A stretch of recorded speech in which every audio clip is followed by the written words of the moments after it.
Washington, D.C., about 200 protesters at George Washington University have been rallying for a fifth day. On Monday morning, protesters removed barriers that were put up by the university to deter their encampment site. The university called the removal an egregious violation of community trust. Well, to understand what demonstrators there are calling for, I spoke to Motaz Salem, a graduate student at George Washington University and a Palestinian-American student activist. Motaz Salem, thank you so much for being with us here on BBC News.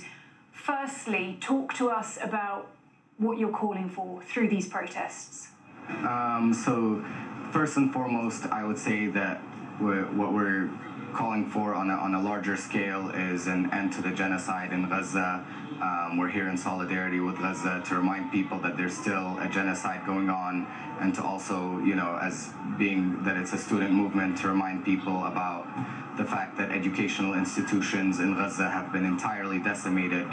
Our more practical requests or demands would be to we're asking the GW University to divest from any of their any companies such as tech companies or weapons manufacturing companies, either here in the US or in Israel, that are aiding the effort against Gaza.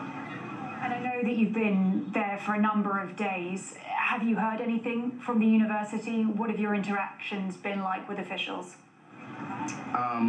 We haven't, I mean, it's mostly been negative, unfortunately, in terms of their response, because what we've seen from them is more of a crackdown. I mean, when we first started the encampment, they responded by barricading us in.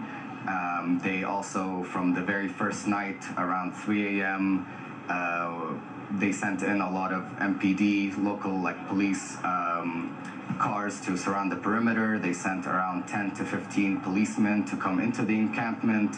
And so we were actually getting, we were prepping to potentially be arrested. And we later found out that the university administration did in fact call on the MPD to come in and arrest us, but the MPD declined. We know that last night there was also a request, because the barriers that they had set up to barricade us in, we essentially broke them down and took over the university yard. And so we know that there was another request made by the admin, declined again by the MPD, and they also put out an email this morning essentially reiterating that what we're doing, they referred to it as unlawful, illegal, things of that nature. And so far the response has been pretty aggressive on their end, mostly negative. Can I just say, one of the provosts, Christopher Bracey, yesterday. May I just put to you the concerns which I'm sure you're aware of from Jewish students at multiple universities, across the country, reporting feeling unsafe. Are you concerned about that, as those Jewish students, some who may not even support the actions of the Israeli government, try to go about their education?